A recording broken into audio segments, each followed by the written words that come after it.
What's up, everyone? Stephen Hurd, founder of Hurd Homes Real Estate here in Orange County, California. And in today's episode of the podcast, I want to cover how do I keep my sellers updated? Okay, so how do I, number one, what are the scripting I use to set expectations with my sellers so that they know how they will receive updates, when they will receive updates, and how I eliminate, watch this, 99% of the questions that your sellers give you. Number two, I'm going to cover the actual email update. So the content of the email update that I send to my sellers every Monday. And number three, I'm going to talk about the actual phone call that I make and some of the things that I discuss with them and how I go about, setting expectations with them and getting price reductions and all of that. Lastly, I'll actually go over a few quick tips just to give you some bonus items so that you understand a little bit more of the context and the flow of the conversation with the sellers. So let's dive right into it. Number one, the scripting that I use to set expectations. So it's really important when I'm meeting with the seller after I sign the listing agreement to set expectations with them about how communication will go. What I have learned is that my success or failure in how many questions I get from them and if there's any frustration on their end all comes down to expectations. Expectations, basically make or break relationships. So I want to cover with them after I get that listing agreement signed, when I will update them, how I will update them, and when it is appropriate to consider lowering the price, okay? If I have that conversation up front, it's so much easier in the end to deal with it. So number one, when will I update them? This is my script. Mr. Seller, one of the things that is really important to me is that we maintain great communication throughout the process. Is communication important to you? They'll say yes, absolutely. Terrific. So what I'm going to do is I'm going to set a regular time where I will update you guys on how many showings the home had, what's going on in the market, when we have offers coming in, and also, any other feedback from the agents who showed the property. Would it be okay with you if I updated you Monday sometime between 3:30 and 5:30? And the reason I want to update you on Monday is because most realtors, including myself, we're busy running around on the weekends. We're showing homes, we're hosting open houses, and so a lot of times it could be a challenge for me to get feedback from the other realtors and really get a good sense of what their clients really thought of the home, because they won't answer my calls a lot of the times on the weekends. But I find when I reach out to them Monday morning, Monday afternoon, I can have a solid update for you Monday between 3:30 and 5:30. Does that sound fair to you?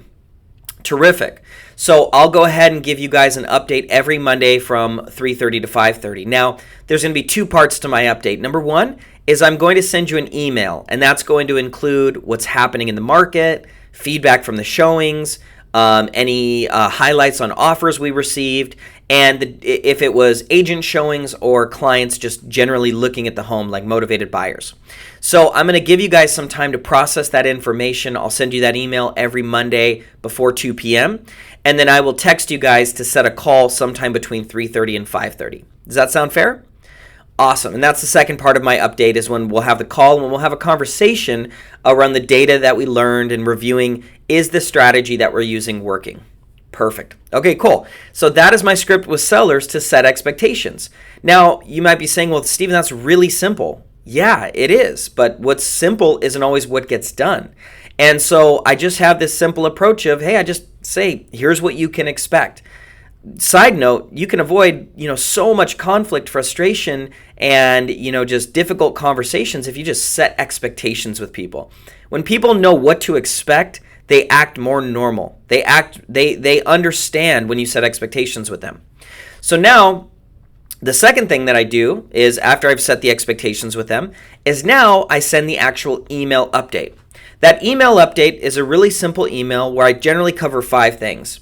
What I'm doing to sell the home. A lot of times as realtors, we forget to illustrate the value of the things that we're doing.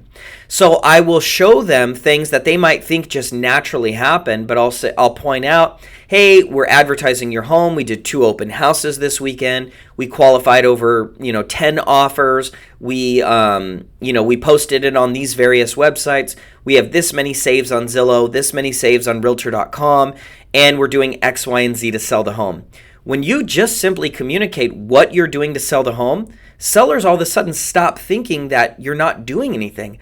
A lot of times they discount our value because we haven't told them what our value is. How simple is that? Second thing I'll do is I'll put in there a miniature market update. When we listed your home for sale, Mr. Seller, there were 16 homes under $800,000 here in Mission Viejo. As of today, there are currently 35 homes. The inventory has over doubled, and the average days on market went from 21 days to 36 days on the market. That is some really good information to put in there. I'm not saying they should reduce the price. I'm not saying anything negative. I'm just letting them know that inventory is doubling, average days on market is doubling, and then I'll also let them know how many price reductions have happened in their price point. If you think about that, that's actually a really good thing to showcase. Hey, of the 16 homes that are available, these 12 had price reductions, and that's something that you need to know as a seller. Next, I'll go over the showing count, and I'll separate it between agent and buyer. We had 30 people through, collectively through both open houses, 30 parties through. Total, that is about 60 families. And of the 60 people that came through, 20 were agents, 40 were actual buyers. Here's the feedback that they gave. And I will try to not be too negative with the feedback. I'll try to be positive first. They really loved the floor plan. They really loved the open layout kitchen. They loved the pool and the backyard area. Some of the feedback I got from them is they felt like the master bedroom, the closet was just too small, or they felt like there was too much road noise. And I'll give them the honest feedback. And if you start to see reoccurring themes, so 4 or 5 people said the same thing. By the way, side note, this is why it's important to get feedback on your showings. When someone shows one of my listings, my assistant calls them, and before my assistant, I called them, and I wanted to know feedback on the house. Okay, that's really important. So now going back to it, if they start to see reoccurring themes of things that buyers are saying, they start to become a little bit more realistic. Because it's not me saying it, it's the buyers in the marketplace saying it. Okay?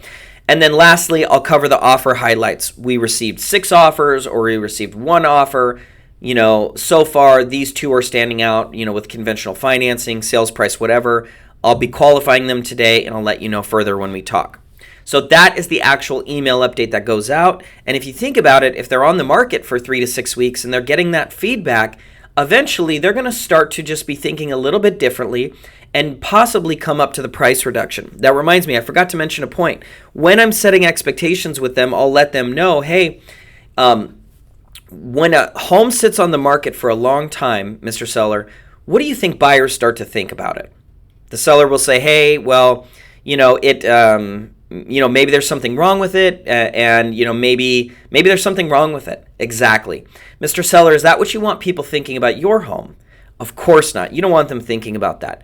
So that's why it's really important, as I'm giving you feedback on your property, if the home doesn't sell in 3 to 4 weeks, we should schedule a time to revisit the discussion and see if the price that the market initially told us is the price that we still feel is going to generate offers. Is that fair? And if you approach it like that, they'll usually say yes, and they're expecting it. Okay, cool. So now that we've set the right expectations, now that we've sent that email to them, now it's the actual phone call. Now, in the phone call, I'm very careful to not offend them. You see, people are very protective about their home because they tie up their identity to their home. That is the home that they picked. That's the home that they've lived in for a very long time. That's the home that they've spent money on building equity in. So they're tied up into it. It's not just a stock to them. It's not just an asset. It is part of them. And so when you put it down, or when you say it's worth less than they think, you begin to lose rapport with them. Okay? So with that being said, when I call them, I say, hey guys, super excited to talk to you today. We had a very busy weekend at the home. I'm sure you got the email update I sent. First, I'd like to start off just by hearing your thoughts and any feedback you have. So step 1 is I listen to them. I understand where their headset is at. Step number 2, I let them process it. You see, a lot of times when they get this feedback, or when they don't get the price that they want, they have to go through this psychological series of processing what it actually means to reduce the price and things like that. So I'm not pushing them to lower their price. I'm not pushing my feedback down their throat. I'm simply listening to them, letting them process it out loud. I'm not defending it. And then lastly, I'll offer a suggestion when I feel like it will be well received by them. So if I'm talking to them and they say, yeah, you know what, Stephen, gosh, we're wondering, it's not selling. Should we reduce the price? Yeah, I feel like they're going to receive it in that point. So that's when I would suggest, I'm so glad you guys brought that up. And I think after we've been on the market this long, not receiving any offers, at this point, the buyers are starting to tell us that they love the home. They're just not ready to write an offer at this price. And so a price improvement might be necessary at this point. Here's where I think we should go with it. So I only offer a suggestion when I think it will be received, okay? And I go into specific, a little bit more specifics on their questions and all of that. So that's the phone call I have. Remember, this is a process. I'm not trying to convince them after the first week on the market. I'm not trying to convince them at the second week on the market. You sometimes need to give them a little bit of time to fail and realize that they failed before they're open to your influence, okay? And so now that we've, set scripting for expectations, we've updated them via email, we've had a phone call, now here's just some general tips that I would give you. Number one, don't push on the price. Influence them. As I've been saying, do not push them to lower the price. Once you do, you're going to lose rapport with them. Influence them for questions. Great point, Bob. I can definitely appreciate that you don't want to lower the price right now. I'm curious, how long did you want the home to be on the market for? Are you open to having it on the market for 3 to 6 months and seeing if the market catches up? Or what's important to you about getting this price? So I'll ask them questions versus trying to push them, because you'll lose rapport and you'll lose referrals that way. The second tip is give specific feedback as to why people don't want to write an offer. So when I'm calling the realtors to get feedback from them, I will ask them, hey, why didn't your client write an offer? What would it take for them to write an offer? That specific feedback forwarded to the seller. Number one, if I tell them I asked that question and I give them feedback, they will start to trust me more because they'll realize, wow, this guy knows what he's doing. He's asking specific questions. Obviously, he's paying attention to what's going on and he cares about us. So I try to give specific feedback as to why people didn't want to write an offer. Lastly, my final tip, as I said before, is communicate what you are doing to sell the home. Expand on the value of the things that don't seem valuable to them. Okay? So when I'm going to take photos for them, I'll explain to them, Mr. Seller, when you meet someone, would you agree that the first impression is almost the lasting impression of that person? In other words, the way you see them in the first place is generally the way you tend to see them for a very long time. Absolutely. The same thing that happens with your home. Now, there's a lot of other realtors here who will use photographers that possibly cost less or offer discount services. And these realtors discount the services themselves in the hopes of saving you money. But what we actually find out is that the poor photos actually cause people to have a negative perception of your home. And so I hire the best photographer that I was able to find, and she's not the best price, but she offers the best first impression for your home. And that's what you want, isn't it? Have you ever been searching online and seen an unappealing picture of a home? Of course you have. That's not what we want to happen here. Sound fair?